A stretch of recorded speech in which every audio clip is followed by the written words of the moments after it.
It's 3 in the morning and your phone is ringing. The alarm company is on the line. There's a fire at your restaurant. By the time you get there, the fire department has it under control, but the kitchen is gutted. The hood system is destroyed. The walk-in is still cold, but it won't be for long. The dining room smells like smoke and will for weeks. And somewhere in the back of your mind, a list is forming. The building, the equipment, the food in the walk-in, payroll on Friday, rent on the 1st, the loan payment on the kitchen equipment, the catering job you had booked for Saturday, the fact that your neighbors in the strip mall share a wall with you and some of their inventory probably smells like smoke too. Every one of those items is a different coverage question. That's what restaurant insurance actually is. It's not one policy. It's a stack of coverages, and if any one of them is missing or underbuilt, that 3 a.m. phone call gets a lot worse. If you don't know who I am, my name is Jim Eddington, and my agency helps individuals and businesses with their insurance every single day. We work with business owners daily, and restaurants are one of the industries where the coverage stack matters most. Here's why restaurants are different from most small businesses. A lot of small businesses have 1 or 2 dominant exposures. An accountant has a computer, some client data, and maybe a lease. A landscaper has a truck, some equipment, and the job site. Restaurants tend to have multiple major exposures running at the same time. You have a building or a lease with a build-out worth more than the building itself. You have expensive specialized equipment. You have perishable inventory. You have employees working around fire, knives, and slick floors. You have customers walking through your dining room. You have food leaving your kitchen that people put in their bodies. And in most restaurants, you have alcohol. That's 7 or 8 distinct risk categories, all sitting inside 4 walls, all operating at the same time. Very few small businesses are that stacked. So when someone tells you they got a restaurant quote for a few $100s a month, the first question is not, is that a good price? The first question is, what's actually on the policy? Because a cheap restaurant policy usually means something important got left off. When a fire or another major loss hits a restaurant, the property section of the policy is where the rebuild starts. Property coverage pays to rebuild the kitchen, replace the hood system, and repair the smoke damage in the dining room. If you own the building, that's one conversation. If you lease, you still probably have a build-out you paid for, and your lease almost certainly requires you to insure it. Tenant improvements and betterments is the coverage that handles that. Then there's your equipment and contents. The ranges, the fryers, the refrigeration, the point of sale system, the furniture, the dishes, all of that gets covered under business personal property. The number on your policy for business personal property needs to reflect what it would actually cost to replace everything today at current prices. Restaurant equipment is not cheap, and a lot of policies we see were written years ago with numbers that no longer match reality. Standard property coverage generally responds to things like fire, smoke, certain storm damage, theft, and other covered causes of loss. What it often does not respond to is a walk-in compressor that burns out from the inside, an ice machine that fails mechanically, or electrical breakdown that takes out your point of sale. Equipment breakdown is the coverage that addresses those internal mechanical and electrical failures, and for most restaurants, I would treat it as essential. The equipment is too expensive and too central to the operation. Food spoilage is the third piece. When the power goes out for 18 hours or when the walk-in fails, everything inside goes in the dumpster. Food spoilage coverage pays for that inventory. It's usually a smaller sublimit on the policy, and the number needs to match what you actually keep on hand. A high-volume restaurant with a stocked walk-in and a full dry storage room can lose $10,000 or $15,000 of inventory overnight. We've seen policies with a $1,000 spoilage sublimit, and that's not coverage, that's a rounding error. When a restaurant has a major loss, the building and the equipment are only part of the problem. The bigger problem is often the income the restaurant is not generating while it's closed. You're not opening tomorrow or next week or probably next month. Business interruption coverage, sometimes called business income, is the part of the policy that can replace lost income after a covered property loss forces the restaurant to slow down or shut down.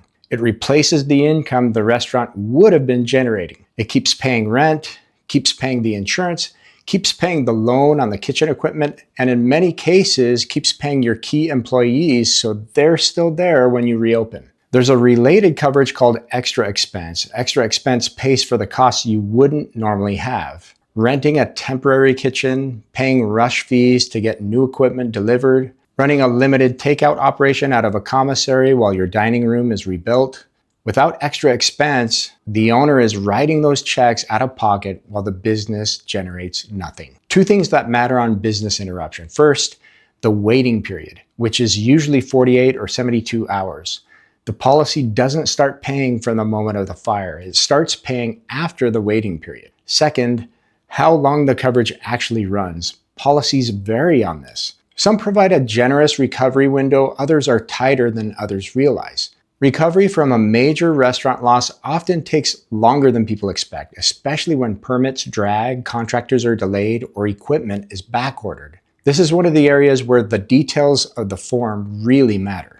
We did a full video on business interruption insurance. It's on the channel if you want to go deeper. General liability is the coverage that responds when someone who is not your employee gets hurt or has their property damaged because of your operation. For a restaurant, general liability does a lot of work. A customer slips on a wet floor in the dining room and breaks a wrist, general liability. A server spills hot coffee on a guest, general liability. A piece of the ceiling comes down onto a table, general liability. Someone trips over a loose tile in the entryway, general liability.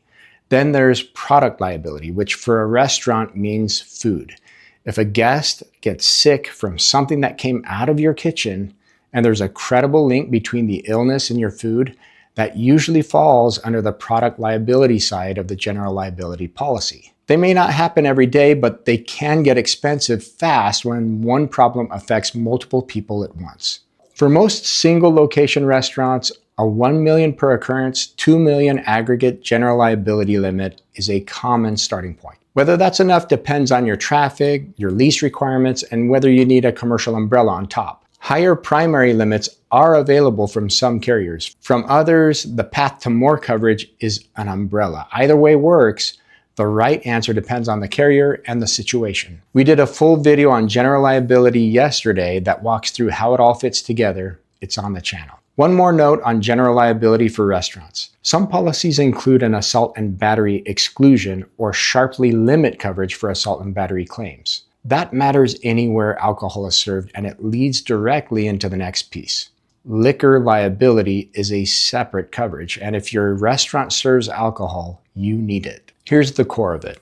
If a customer has too much to drink at your restaurant, leaves, and then causes harm to someone else, there's a body of state law called dram shop liability that says the establishment that served them can be held responsible. General liability does not cover that.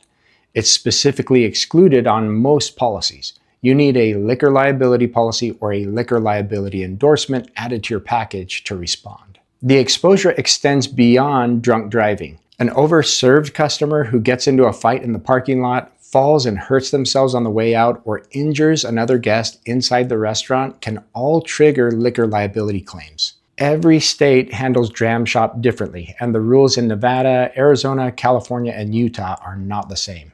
Liquor liability is a topic that deserves its own video, and we're doing one soon. If you're running a restaurant, a bar, or a nightclub, this is one of the coverages most worth understanding in detail. Keep an eye on the channel. The kitchen is one of the higher injury workplaces in the small business world. Burns, cuts, slips, back strains from lifting cases. Workers' compensation is the coverage that responds when an employee is hurt on the job. Workers' comp rules are state-specific with different requirements, exemptions, and ownership thresholds in each state. What's required in Nevada is not the same as what's required in California. And what your restaurant owes depends on your structure, your payroll, and your state. That's a conversation for your agent. The point is this: restaurants have one of the most stacked coverage profiles in the small business world.